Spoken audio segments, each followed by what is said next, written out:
Oke, Abang Malvin ini penasaran nih, bagaimana sih cara membagi waktu nih? Abang kan polisi, kemudian influencer juga gitu ya.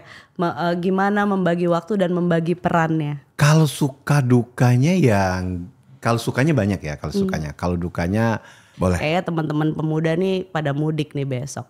Apa sih yang harus disiapin, terutama bagi mereka yang baru mau mudik nih tahun Mudik ini? ya. Oke, jadi bagi teman-teman ya, bagi siapapun yang mudik.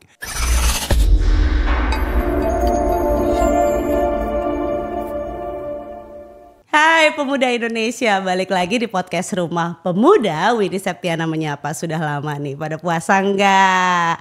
Nah kali ini karena musimnya mau mudik besok, di depan Winnie udah ada komandan kita yang paling ganteng nih, Abang Malvinas Baraduta. Halo Kak. Halo, Assalamualaikum. Waalaikumsalam. Waduh, puasa nih? Alhamdulillah puasa. Sehat ya. Siap. Thank you udah nyempetin waktunya ke podcast Rumah Pemuda, podcastnya anak muda. Harusnya lagi sibuk dong. Iya Persiapan betul. mudik. Ya. Udah persiapan. Oke. Abang sekarang dinas di mana by the way? Saya untuk berdinas saat ini itu di Korlantas Polri. Kantornya di MT Haryono, Jakarta Selatan, Pancoran. Harusnya lagi sibuk. Thank you banget udah nyempetin waktunya nih. Kebetulan makanya tadi saya bilang sama abang yang satunya, bilang, "Bang, saya bentar lagi udah mau berangkat nih." Iya. Karena saya kan kenanya di pos ya, di posnya yang di Jalur Pantura. Oh gitu. Oke. jaga mudik. Ini boleh tanya gak sih apa aja sih persiapan mudik 2025 ini dari institusi Abang? Persiapan mudik ini yang pasti ya, kita dari kepolisian itu sudah banyak sudah kita koordinasi dengan semua pihak, termasuk dengan Kementerian Perhubungan, dengan stakeholder terkait, misalnya Dinas Kesehatan, PUPR, semuanya kita sudah melakukan koordinasi semua. Itu jadi sehingga mudik tahun ini bisa terasa aman dan nyaman untuk keluarga. Nah, aman dan nyaman. Tapi kira-kira memang tahun ini bakal arus mudiknya tuh bakal lebih dari tahun lalu atau gimana? Maksudnya peningkatannya? Iya. Peningkatannya. Ya kurang lebih sih sama, tapi kelihatannya saya rasa tahun ini ada lonjakan sih. Lonjakan justru? Iya. Di saat perekonomian lagi begini orang-orang malah pada mudik? Ya karena mungkin mengingat ya liburnya agak sedikit panjang ya. Iya, kayak benar, anak-anak libur sekolah kan panjang. kemarin kan anak-anak sekolah kan ada malah sekolah yang liburnya terus lama banget ya, hampir 1 bulan mungkin libur ya, masuk 20 sebentar terus hari. libur lagi Iya, gitu kan. benar. Makanya pada mudik ya. Makanya pada mudik gitu. Oke. Tapi ini udah nanti langsung tugas? Langsung tugas. Sampai? H+7. Oh wow, jadi gak ada ceritanya kalau abang pulang kampung gitu? Enggak ada. Abang Malvinas Baraduta Iya, nih iya, asli iya. mana sih? Baraduta tuh? Kalau saya aslinya dari Palembang. Palembang. Iya, Wong Kito Galo. Yang lagi viral saat ini kan. Lagi viral rendang. Iya. Kalau dari Palembang. Jadi kemarin tuh pas jadi polisi masuknya dari Palembang. Dari Palembang. Dari mana? Bintara. Oh, udah berapa lama jadi polisinya, Bang? Saya masuk 2003. 2003. Jadi sekarang 2024 ya. Ya. Kalau 2003 2004 berarti 23 tahunan ya. Hampir 22-23 tahun. Wow. Tapi menariknya nih Abang Alvin ini selain polisi adalah influencer nih by the way. Aku Siap. tahu banget nih. Jadi aku grogi nih hari ini. Kenapa sih memilih untuk jadi influencer? Itu nggak sengaja atau gimana? Gak sengaja. Sengaja. Jadi pada saat COVID kan kita nggak ada kerjaan ya. Benar. Maksudnya kita kan banyak WFH. Kita kalau misalnya WFH terus nonton TV, nonton itu kan pasti kita ada rasa ketakutan ya. Semuanya beritanya tentang pandemi. Iya benar ya. sih saat itu. Jadi ya. kita gimana sih caranya kita biar imun kita bertambah. Kita ya udah cari hal-hal yang positif yang bisa menghibur diri kita dan menghibur orang banyak juga. Dan Gitu. saat Itu awalnya. Yang dilakukan apa saat itu? Karena memang saya basicnya suka berpetualang, suka masak dan suka makan. Jadi Oh iya? ya saya memutuskan untuk coba-coba deh aku mau jadi food vlogger ya. Jadi food and cooking. Oke. Sekaligus karena saya memang biasa hidupnya berpetualang, ngebolang gitu. Jadi saya kombinasikan antara masak, makan sama berpetualang. Nah. Jadi masaknya di hutan. Masaknya di hutan. Wow. Iya gitu. Tapi by the way sama profesi nih. ini nggak bermasalah nggak, ditegur nggak gitu sama pimpinan? Kalau dari pimpinan saya sih bilangnya kalau kita bermain sosial media itu sah-sah aja. Yang penting apa yang kita sajikan itu bisa menginspirasi dan bisa mengedukasi orang banyak. Nah, ada unsur educate-nya yang penting ya. seperti Tapi itu. bener suka masak nih Bang? Suka, mau dimasakin? Mau banget buat buka puasa kita. Iya. Boleh. Puasa ya hari ini ya Bang? Puasa, alhamdulillah. Alhamdulillah. Ceritain dong, aku lagi lebih menarik profiling diri Abang nih sebelum Oke. kita ke mudik-mudik lagi Boleh, nanti ya. boleh. Oke, jadi kalau dari pimpinan nggak ada teguran yang gimana-gimana, yang penting ada Enggak unsur sih. edukasinya. Iya betul. Gitu. Selagi kita memang memanfaatkan sosial media dengan yang baik, Iya. hal yang baik, Iya. ya itu positif aja sih. Oh nice. Tapi emang ini sosial media emang ruang yang bebas ya Bang? Bebas. Ya cuma kan mungkin di profesi Abang ini nggak ngerti ya. Iya. Ada etika-etika yang harus tetap dijaga begitu ya. Betul sekali. Ya. Tapi as long as masak, adventure gitu nggak apa-apa. Itu nggak kan masalah. kehidupan ya. Kehidupan yang memang biasa kita lakukan. Masa polisi nggak perlu makan? Kan pasti perlu makan juga kan? Iya. Iya Dan dong. kita juga memang diajarkan untuk mandiri, makanya bisa masak gitu. Di waktu pendidikan dulu. Iya. Oh gitu. Kita kan mandiri kita. Ceritain dong Bang. Nice Apanya nih. itu? Dulu waktu pendidikan gimana? Sebenarnya waktu itu milih mau jadi polisi itu kenapa? Cita-cita dari kecil. Oh, Iya. oke. Kayak anak Cita-cita kecil dari zaman sekarang mau kecil. jadi Iya. apa? Jadi polisi. Polisi. Karena iya. uniform. Itu juga dan juga memang lingkungan saya juga memang banyak polisinya gitu. Ayah. Enggak, maksudnya lingkungan kampung. Jadi saya tinggal di perkampungan yang dimana nggak jauh di perkampungan itu ada asrama polisi. Oh, Jadi gitu. teman-teman saya itu teman-teman kecil saya itu rata-rata memang anak polisi juga gitu kan. jadi pengen. Jadi pengen kalau dia ngeliat teman tuh digendong ayahnya pakai seragam gitu kan. Wah, suatu saat aku juga deh kayak ayah temanku gitu Dan kan. cita-citanya tercapai. Amin. Oh ya. Terus suka dukanya setelah dijalani nih, udah jadi polisi gini? Kalau suka dukanya kalau sukanya banyak ya kalau sukanya. Kalau dukanya aku rasa nggak terlalu signifikan kelihatan ya. Kalau duka itu kadang ya kalau kita tetap semangat, yang awalnya kita pengen ngeluh jadi nggak ngeluh. Intinya apapun yang kita kerjakan kita ikhlasin aja. Kita ikhlas seperti ini nih Lebaran. Kita kan ngelihat orang sedih ya, lihat orang pulang kampung, kumpul sama keluarga gitu. Ya tapi kalau memang ini sudah tugas ya mau gimana lagi. Kita nggak boleh sedih. Oke. Karena kita sudah dari awal kita memutuskan untuk jadi polisi itu kita sudah bilang dengan diri kita sudah kita tanamkan bahwa kita bukan anak keluarga kita, bukan kita anak orang tua kita, tapi kita sudah ada anak negara gitu. Oke. Jadi apapun itu yang berhubungan dengan negara itu yang harus kita nomor satukan. Jadi dari awal jadi polisi sampai sekarang nggak pernah ngerasain Lebaran sama keluarga gitu? Ya paling setelah Lebarannya. Setelah Lebarannya plus berapa? Ya setelah Lebaran baru kita pulang, kita diizinkan untuk secara bergilir ya, diizinkan 3 hari pulang untuk ketemu keluarga. Ataupun biasanya saya, keluarga saya kan di kampung ya, paling kalau misalnya memang ada rezeki saya, udah ibu ke Jakarta aja, Oke. nanti kita pesenin tiket gitu, jadi ngumpulnya di sini. Oh iya. Ya, karena Kampungnya di mana sih? Dari tadi ngomong-ngomong kampungnya itu di mana? Di Palembang. Iya di mananya? Saya tahu Jakabaring nggak? Nggak tahu tuh. Aku di Padang. Jakabaring itu yang di pusat olahraga, yang stadion pusat olahraga yang kalau misalnya kemarin jadi tuan rumah Asian Games, SEA Games itu di sana semua. Oh. Jadi tepatnya di tengah kotanya sih. Berarti masih saudara sama Helmi Yaya, Tante Iya. Yaya. Helmi Yaya, Tante Yaya, Anwar Puadi. Anwar Puadi. Kali ini Pak Isilopnya. Kalau Iya. Genzi ngomongnya Pak Isilop.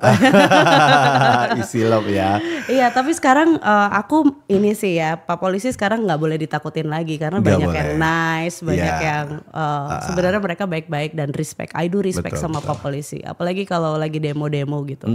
Ya kan garda terdepan untuk jagain kan Iya, sebenarnya. betul. Ya, oke. Kita ke mudik lagi. Boleh. Kayaknya teman-teman pemuda nih pada mudik nih besok.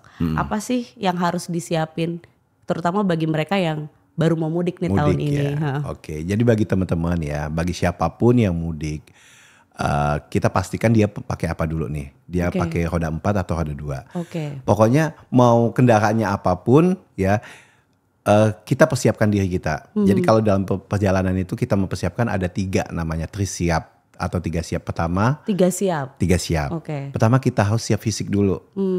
Sehat Pastikan ya. kondisi kita dalam keadaan sehat.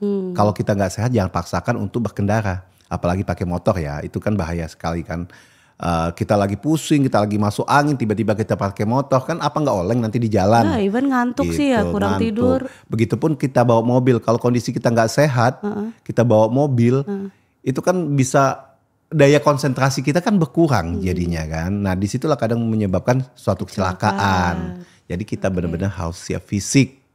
Fisik harus benar-benar siap, pastikan benar kalau kita sudah sehat, ataupun nanti setelah kita pastikan sehat, kalau bisa kita ada, kalau dia bawa mobil, kalau bisa ada driver cadangan. Jadi bisa bergantian.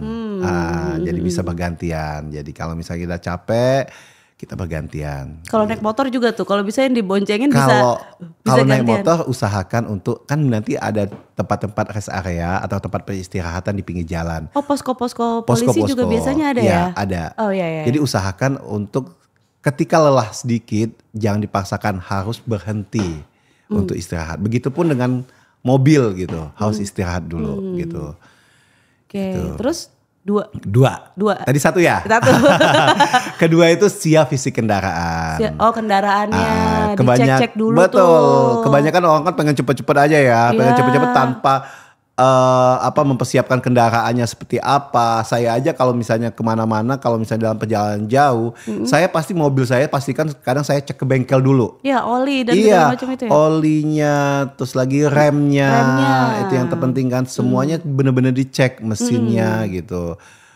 Jadi kalau kita tanpa mengecek itu takut nanti kejadian di jalan. Kan misalnya bannya kan harus dicek juga. Ya, repot tuh kalau kita kejadian di jalan, gimana tuh ceritanya? Nah makanya itu jangan sampai ya nanti pecah ban di jalan. Pecah ban. Kan kalau pecah ban kan bukan sekedar pecah ban udah. Tapi kan efek dampak dari pecah ban itu kan bisa membuat oleng kendaraan. Iya, betul. Nah itulah nanti terjadi bikin kecelakaan. macet yang belakang juga tuh biasanya. Betul, bikin macet. Jadi kendaraan benar-benar harus dipersiapkan. Fisik kendaraan itu benar-benar harus kita cek. Jadi selain fisik kita yang harus prima, fisik kendaraannya juga harus prima tuh ya. Di servis-servis dulu lah gitu. Oke, yang ketiga?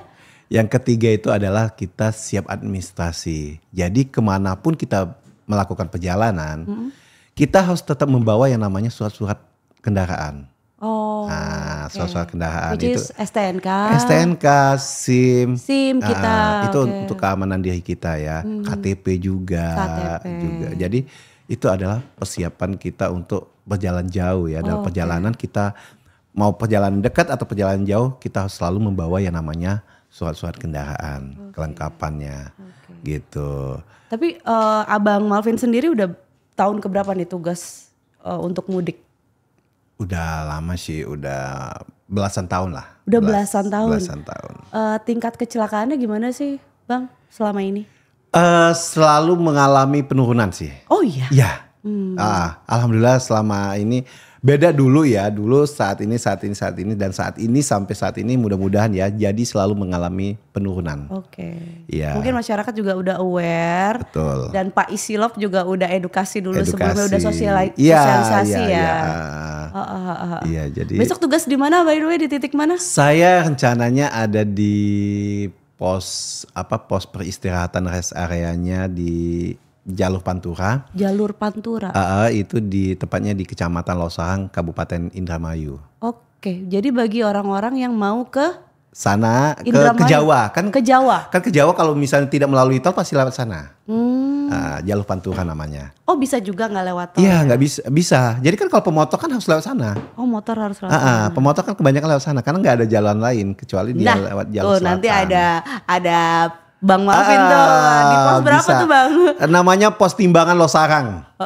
Nanti ada saya di sana. Oke. Jadi saya di sana, kalau setiap tahun saya di sana biasanya di pos itu memang kita sudah menyediakan banyak sekali, misalnya makanan dan minuman gratis, pelayanan kesehatan gratis, arena bermain anak-anak, tempat pijit gratis, semuanya dipersiapkan. Ya, ada. Jadi dari pemerintah sana bekerja sama dengan mungkin sama stakeholder terkait tadi menyiapkan yang namanya pijit gratis. Nanti termasuk kan tenaga medis juga ada ya? tenaga medis juga ada gitu. Oke. Banyak sih banyak. Nanti banyak. Bang Melvin juga masakin kali di sana. Boleh, nanti kita masak banyak, itu kita bagi-bagiin gitu ya, makan ya. Tapi nggak rendang deh. Kalau rendang kan kelamaan, kalau rendang kan bisa 5 sampai 6 jam. Iya benar.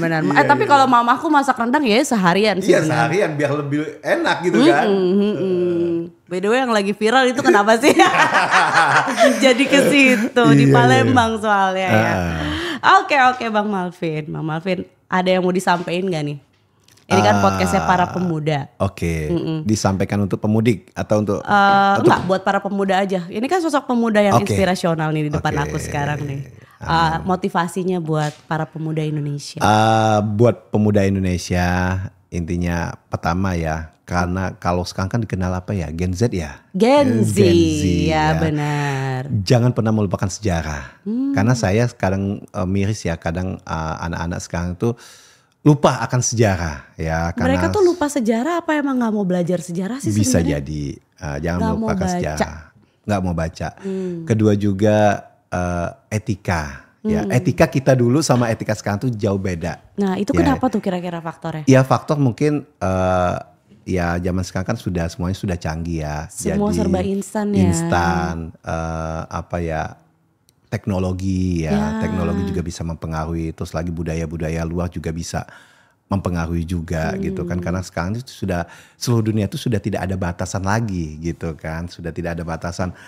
Kalau dulu kan kalau orang mau ke suatu negara itu agak sulit mungkin karena jauh atau jarak atau apa seperti apa. Kalau sekarang kan mau kemana pun bisa sekarang. Jadi kadang Indonesia itu sudah dimasukin kadang budaya-budaya luar. Nah kita harus bisa memfilter. Harus bisa memfilter dan tetap menjaga etika budaya kita ya. Betul, budaya kita, adat kita gitu. Adat kita benar. Terus gitu. Terus apa lagi? Terus lagi untuk pemuda teruslah berkarya. Karena sekarang itu untuk belajar itu banyak. Kalau dulu kan kita hanya kalau untuk belajar itu mengandalkan mentor atau mengandalkan buku ya. Yeah.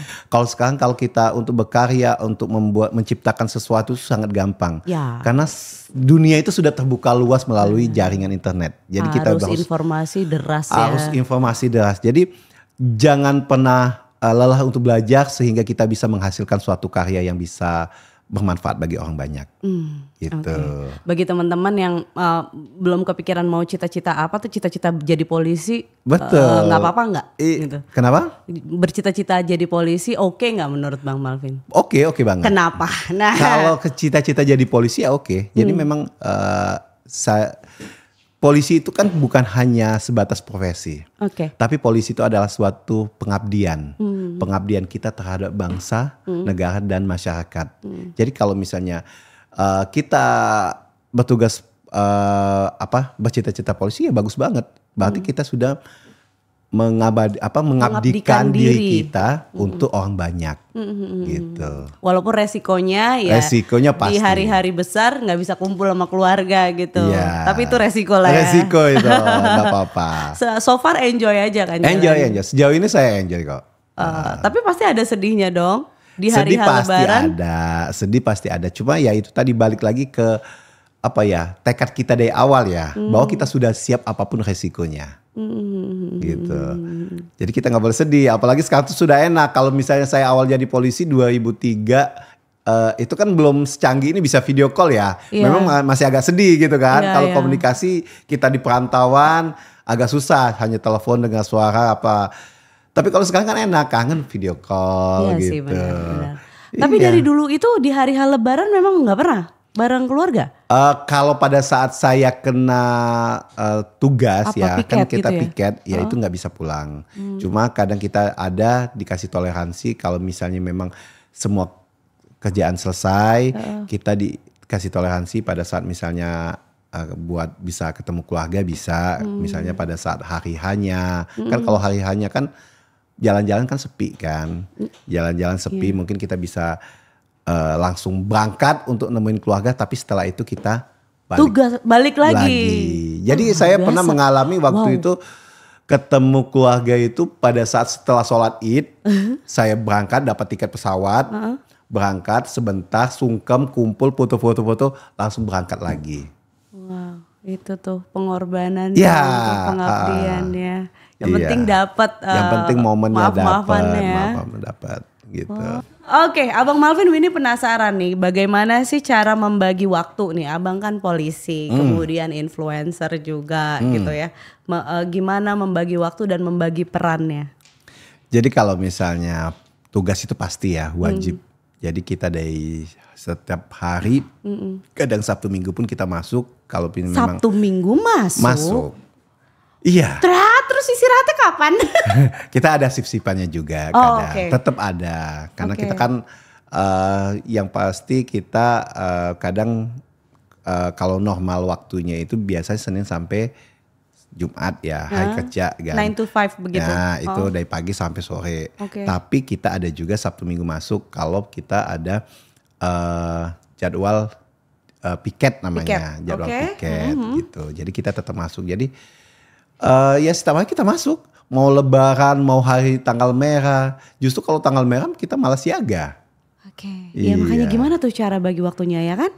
Jadi Pak Isilop, jadi influencer dan di keluarga juga gimana tuh? Ya kita Penasaran bagi aja. waktu sebenarnya kalau kita hanya kalau kita sengaja untuk mengatur waktu kadang kita pusing sendiri ya. Kadang jadi nggak, jalanin aja. Jalanin aja, kita fleksibel aja. Di saat kita memang punya waktu untuk istirahat, punya waktu senggang, mungkin kita manfaatkan untuk kayak saya misalnya pada ada kan biasa kalau kita ada dinas malam nih, dinas malam pasti paginya lepas dinas namanya. Nah kita kan libur kan otomatis kan, karena kita dinas malam terus kita lepas dinas. Nah pada saat kita ada waktu untuk istirahat itu mungkin kita bisa manfaatkan kalau misalnya saya bikin konten. Oh gitu. Seperti itu. Ya, Iya, jadi kita, nah kalau bisa kita memang ada waktu lebih, space-nya lebih banyak, bikin kontennya jangan satu. Langsung bikin kontennya 3 gitu, 4 sampai 5. buat Jadi stok gitu. Jadi besok-besoknya udah santai gitu. Waduh. Iya, jadi asik ya. besok-besoknya udah santai. Nah kalau kayak podcast kayak gini gitu kan pasti banyak dong sebagai influencer pasti banyak panggilan podcast, Banyak. syuting apapun Iya. itu brand misalnya gitu. Gimana tuh? Kalau lagi dinas nggak bisa? Nggak gitu? bisa kalau lagi dinas kalau nggak lagi bisa. lepas dinas baru. Betul. Kalau lagi nice, lepas nice. dinas ataupun jam pulang kerja. Biasanya sih malam.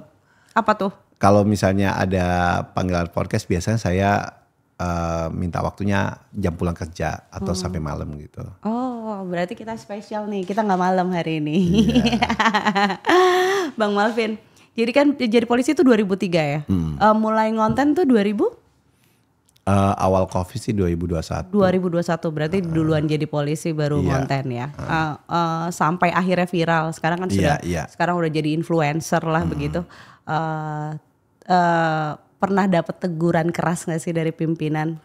Udah stop, kamu milih mau jadi influencer apa mau jadi polisi gitu. Itu ya pilihan, dikasih pilihan. Sejauh ini belum sih, belum. Karena memang kita juga kan yang disajikan juga kan bukan hal yang negatif ya. Yang kita sajikan hal yang positif. Jadi selagi tidak mengganggu tugas pokok kita, tugas utama kita itu dipersilakan. Yang penting tidak mengganggu.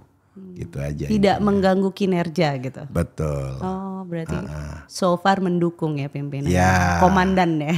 Betul, siap. Oh oke. Tapi kalau aku nggak salah beberapa tahun yang lalu siapa Norman Kamaru ya. Waktu itu kan kalau dia itu lebih memilih mundur dari profesinya Iya, kan. iya.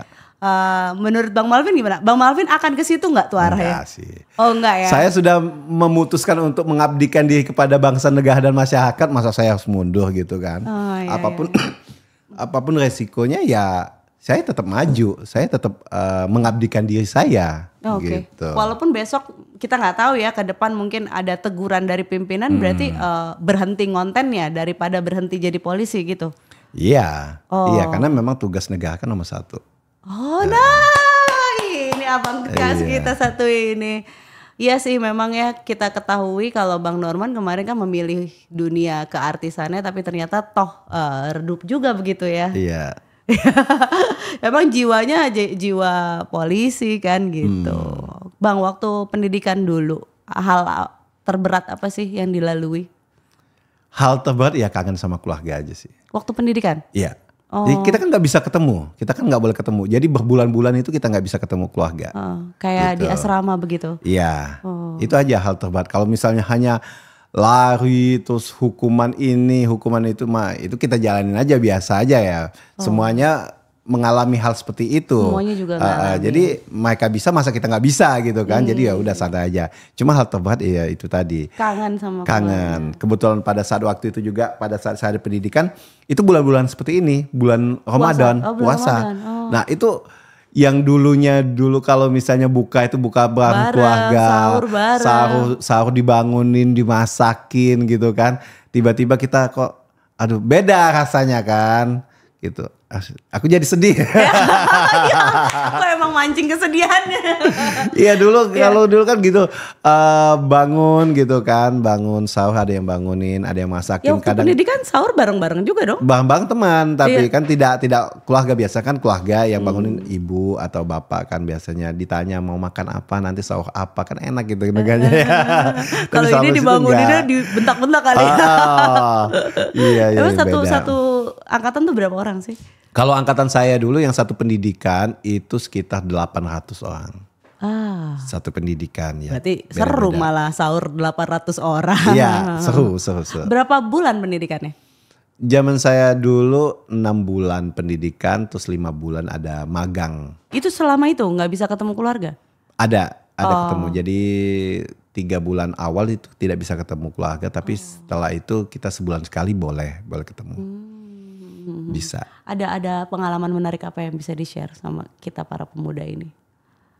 Pengalamannya dari kedinasan atau dari kehidupan sebagai influencer content creator atau apa nih? Oke, dua-duanya.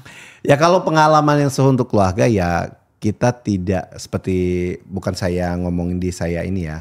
Alhamdulillah kalau saya tidak menyia-nyiakan waktu muda saya untuk hal-hal yang kebuang sia-sia. Nah begitupun teman-teman pemuda-pemuda di sini ya gimana caranya jangan buang-buang waktu kalian untuk hal-hal yang tidak berguna ya. Hanya buang-buang waktu. Negatif ya. Negatif betul. Kalau misalnya memang kalian kuliah, manfaatkanlah waktu kuliah dengan sebaik-baiknya. Kalau kalian kerja, manfaatkanlah untuk kerja. Gitu. Jadi jangan hal-hal aku tamat sekolah, nanti dulu kerja aku mau enak-enak dulu. Jangan. Kita waktu itu kan terus berjalan ya. Nah, jadi galilah ilmu sebanyak-banyaknya, galilah pengalaman sebanyak-banyaknya. Itu aja. Jangan buang-buang waktu, jangan buang-buang masa muda Anda. Seperti itu. Kalau jadi influencer enaknya apa? Influencer enaknya banyak sih. Kalau gak banyak gak semua orang pasti mau ya. Kalau buktinya semua orang mau. Saya juga pengajar TK ya. Saya kan biasa ngajar TK juga kan. Oh ya? Ya saya kan pengelola taman lalu lintas. Jadi saya pemandu dan pengajar anak-anak dari anak-anak usia dini, PAUD sampai tingkat mahasiswa. Itu biasa saya yang mengajar ataupun mensosialisasikan tentang lalu lintas gitu. Tapi kan treatmentnya sama anak kecil nih rada beda loh. Beda. Iya kan? Wah berarti jiwanya oke juga nih masuk ke anak kecil. Iya, jadi saya memang. Nggak semua orang bisa loh. Iya, saya memang banyaknya ke anak kecil. Komunikasi saya sama anak kecil. Oh oke. Jadi mengajarkan kesadaran berlalu lintas gitu. Iya. Pada anak kecil? Pada anak kecil. Misalnya lampu merah, apa sih yang diajarin? Jadi yang diajarkan sama anak kecil itu kan adalah pada usia keemasannya ya. Jadi apa yang bisa kita berikan, apa yang bisa kita ucapkan, pasti mereka daya rekamnya ya. Iya. Pasti akan ingat nanti pada saat dia dewasa. Jadi itu adalah masa-masa yang tepat kita untuk menanamkan ilmu kepada anak kecil gitu. Dan anak kecil itu salah satu agent yang tepat. Abang mengelola taman? Pengelola taman lalu lintas sebagai pengajar juga, pengajar taman anak-anak. Lalu lintas. Adanya di mana tuh? Cibubur. Oh di Cibubur. Iya di Cibubur di dalam tahu ini enggak Buperta Jambore. Tempatnya kemah-kemah anak pemuka. Itu siapa aja boleh masuk situ atau gimana? Boleh siapapun. Oh. Jadi itu emang terbuka untuk siapa yang ingin belajar tentang lalu lintas di sana. Dari usia dini? Dari usia dini. Oke. Tapi memang banyak anak usia dini yang kesana, yang berkunjung sana. Maksudnya berbayar atau enggak, gimana? Sama sekali enggak. Oh nice. Iya, boleh anak-anaknya boleh dibawa situ ya. Anak-anaknya boleh dong dibawa. Boleh dibawa ke sana. Jadi emang perlu ya anak-anak tuh tahu tentang lalu lintas. Sangat perlu. Mereka belum berkendara. Ya, jadi gini, anak-anak itu bisa jadi agent yang terbaik. Contohnya gini, anak-anak ketika dia sudah kita kasih pemahaman bahwa kalau pakai motor itu wajib pakai helm misalnya. Nanti pada saat dia diantar oleh ibunya nggak pakai helm, dia yang negur. Bu, kata Pak Polisi kalau nggak pakai helm nanti kalau jatuh kepala ibu luka, pecah atau apa ya gitu kan. Nanti luka, benjol gitu kan. Jadi kata Pak Polisi harus pakai helm. Kan dia ditegur anaknya malu pasti iya kan. Sih, bener sih. Anak gua aja negur gitu, anak aja paham. Pasti jadi ujung-ujungnya otomatis ibunya mendengarkan kan. Gitu. Ada ini program dari kepolisian ya? Iya, dari program Korlantas.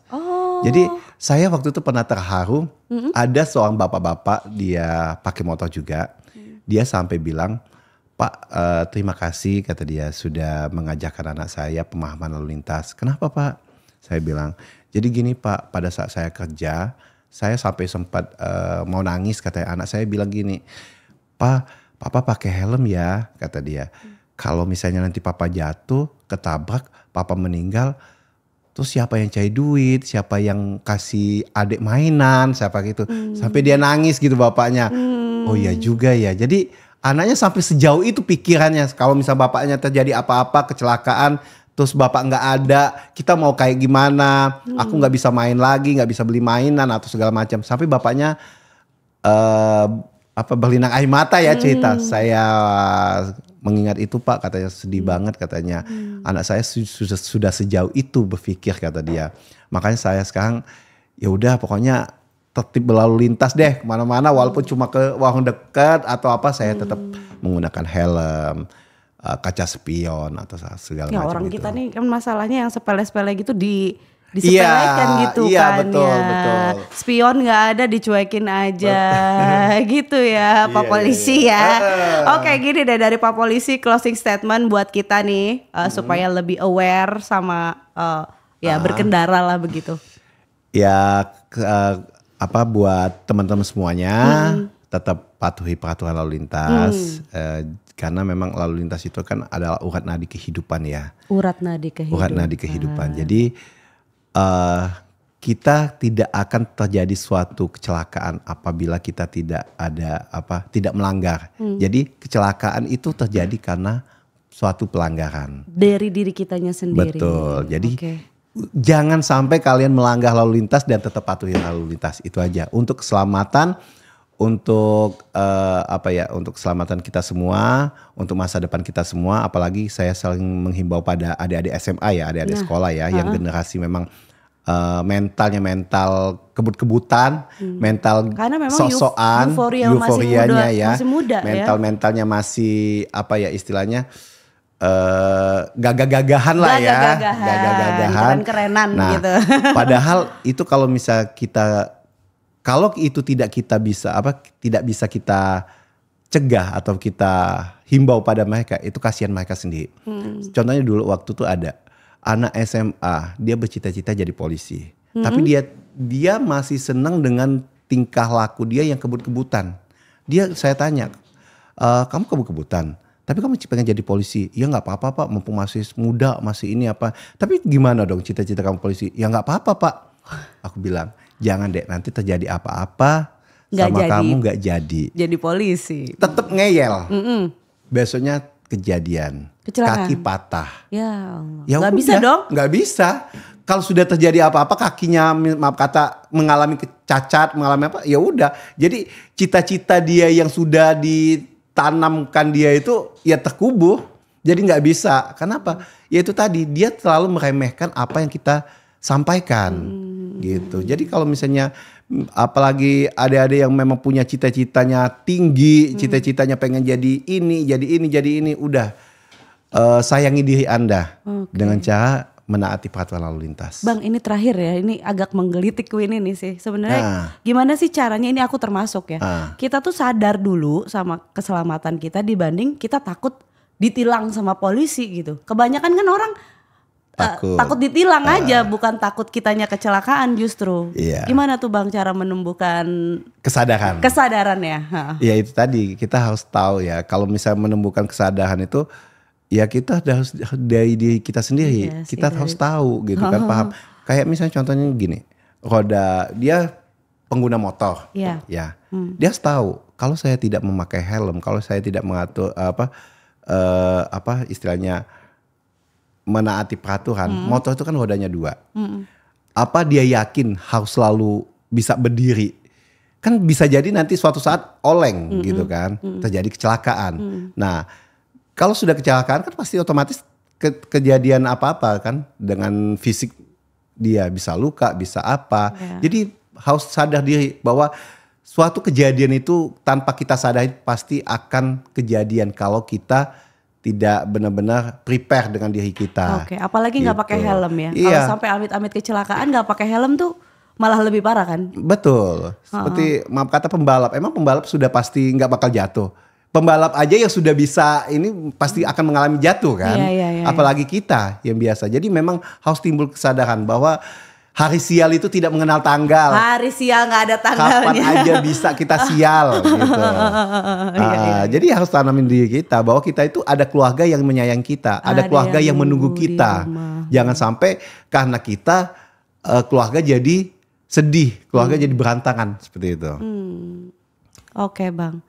Bang terakhir, Winnie mau minta ketika Winnie bilang pemuda Indonesia, Abang jawab speed, smart, solid. Speed, smart, solid. Solid. Oke. Speed cepat maksudnya. Iya. Speed, smart, solid. Oke. Pemuda Indonesia, speed, smart, solid. Thank you.